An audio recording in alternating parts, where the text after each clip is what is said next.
going to work off of these cores, C-O-R-E-S, just a good word to help you remember what these things are. So if you are a manager and you're struggling right now with people, trying to get them to do the work that you want them to do, it's going to be important for you to begin writing out the steps. Have you been in this place before as a manager? How come these people, it's not that hard, okay? If it's not hard, then what you want to do is you want to begin to write out the steps of how you want it done. And go all the way down, you know? Turn the computer on by flipping the button in the back. Okay, I mean, you got to go all the way down there. You got to tell them what, or else they're going to go, yeah, I couldn't find the on button. You know, it's like, I don't have time to tell you where the on button is.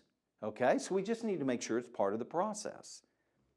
Now, again, well, I won't even get into that. So this is something as a manager that we want to get to, these cores that we have in place.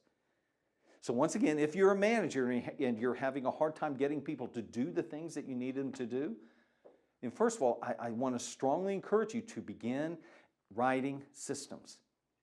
Now again, already in my company, I mean, we've got 1,000. We've got 1,000 systems, and you're never going to run out. So don't try to write them all this weekend.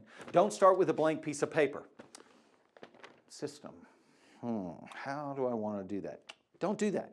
Just keep track of what it is you do.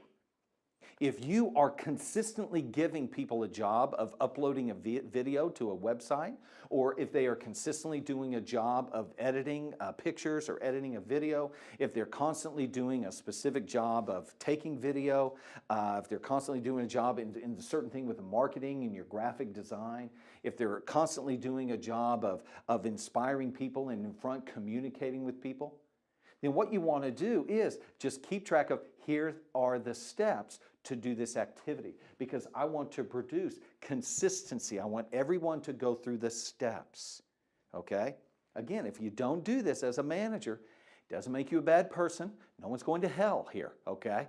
But you don't get to freedom, because you're going to find that there's only some people, really just you, that can do this stuff. And you're going to continue to be frustrated with folks. So what we want to do is create these systems that allow things to be consistent. It allows things to be in order. It allows for reproduction, okay, for things to be repetitive. It allows things to be efficient, because the system, if you follow the system, you will remain efficient. It keeps you on track. So can you imagine right now, for those of you that are managers, and you're wondering, okay, how can I improve my management? Can you imagine if things were more consistent in your company? How would that change your world? If there was order and structure rather than chaos and drama, how would that change your company? If there were actually blocks of time, catch this, if there were actually blocks of time where you knew you could remain focused on a certain thing, without having somebody else break into your office or break into your space and say, hey, I need you to come and do this. What would that be like? Oh, I tell you, it's sweet. It's awesome. It's a great place to be. It's called freedom. And this is where, if done well, it's where management can take us. It's where we want to live. It's where we want to be on a daily basis. So this becomes our focus. This is our role as a manager. This is what is expected of you as a manager. Now, if you are a team builder or trainer and you're wanting to move into management, I just want you to know ahead of time, that's what's going to be you're going to be responsible for. Being a manager isn't just standing on the high chair pointing, do this, do this, do this. I promise you, if you do that as a manager, the people that you're pointing at, number one, they'll hate you. Number two, they won't do what you're telling them to do. Not because they're bad people, they don't know how to do it. They haven't grown in their mindset. Their mindset is here, your mindset is out here. So you have to provide a course for them to get there, or else you're going to constantly and consistently be frustrated with your workforce. Okay? So this becomes our focus. One at a time, we're going to take these systems and we're going to put them together. one at a time. Take it, start a list. I was just doing some podcasting this morning and making a list of things that I'm wanting to talk about. But we were talking about the importance of every manager needs to have 3 lists going on all at the same time, okay? On these, what I would call 3 issues lists. One issue list is the issue list of the entire company. As a manager, what's the big picture? Things that we're trying to accomplish over this next year, maybe even over the next 2 years, but definitely not this week or even this quarter. The next list is your leadership team's issues list. These are things that you as a leadership team are trying to accomplish this week. You're trying to solve them this week. And then next of all is the departmental list, issues list. It's the issues that are in each department. The leaders are up here, upper level. What are the issues we're assigning? And then the departments are down more in the management level. What are those issues that you're trying to solve this week? Okay? So here we go.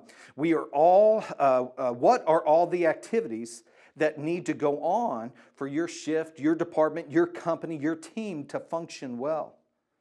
Which of the following activities are you primarily responsible for?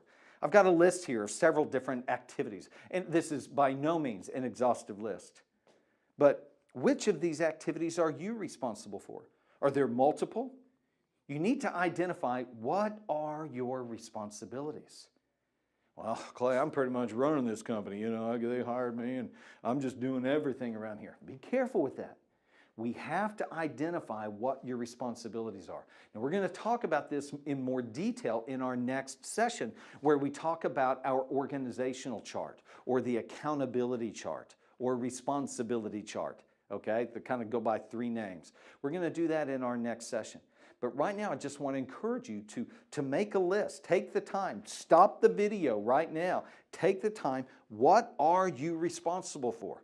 What is your boss? What is if you are the CEO, if you are the leader of the company, you need to begin to write out what your responsibilities are. And don't do this, everything, okay? That doesn't do any good. All that does, that word everything, is just a huge weight on your shoulder. We have to begin to break this thing out into specific responsibilities that we have on a daily basis, on a weekly basis. Because then and only then can we actually begin to manage them. I tell you, you can't manage everything. You can't manage busy. You can't manage not enough time. You have to break those things down into, okay, where is your time being spent? You have to get specific on this. And again, if you're not interested in doing this, if everything I'm talking about is like, oh my gosh, I hate this. I just threw up in my mouth. I don't want to do any of this stuff, Clay. You don't understand. I'm not good at that and everything. Then chances are pretty good you're in the wrong spot because that's what managers do. And if you hate all the things that managers need to do, you're going to hate this position. Even though they give you a nice paycheck because you're a manager, possibly, you're not going to enjoy the job. You're not going to feel fulfilled because you are doing things you hate on a daily basis. And that's your responsibility to make the change. If you are a leader and you have managers who constantly complain about managing, it's your fault. You need to fire those managers. You need to get them out so you can get somebody in there that can do the management. So now, hopefully you've taken a moment to write down some of your responsibilities. We probably didn't have enough time right there for you to write down all of them. But it's important that you look ahead, grab some time, a block of time in the future, maybe later on this week, and begin to write down what are each of your responsibilities. Because this next piece, what we want to do here, how do you apply the working definition of good management? The cores. How do you apply your cores to each of your responsibilities? That's the key question.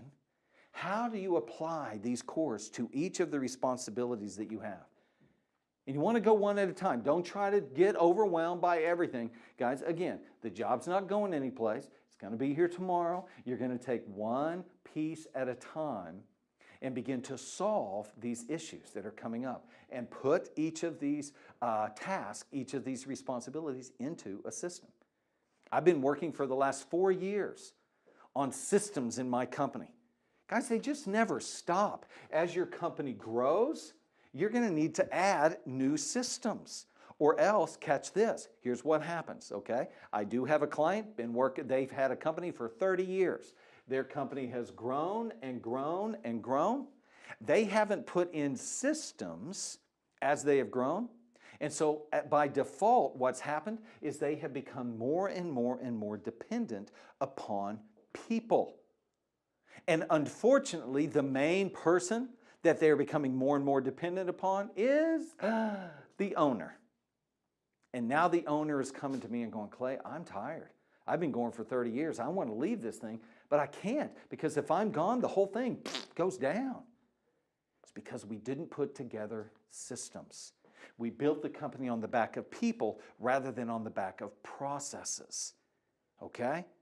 So again, it's not too late. We're starting to put in some systems, putting in some processes so that he can begin turning things over one piece at a time.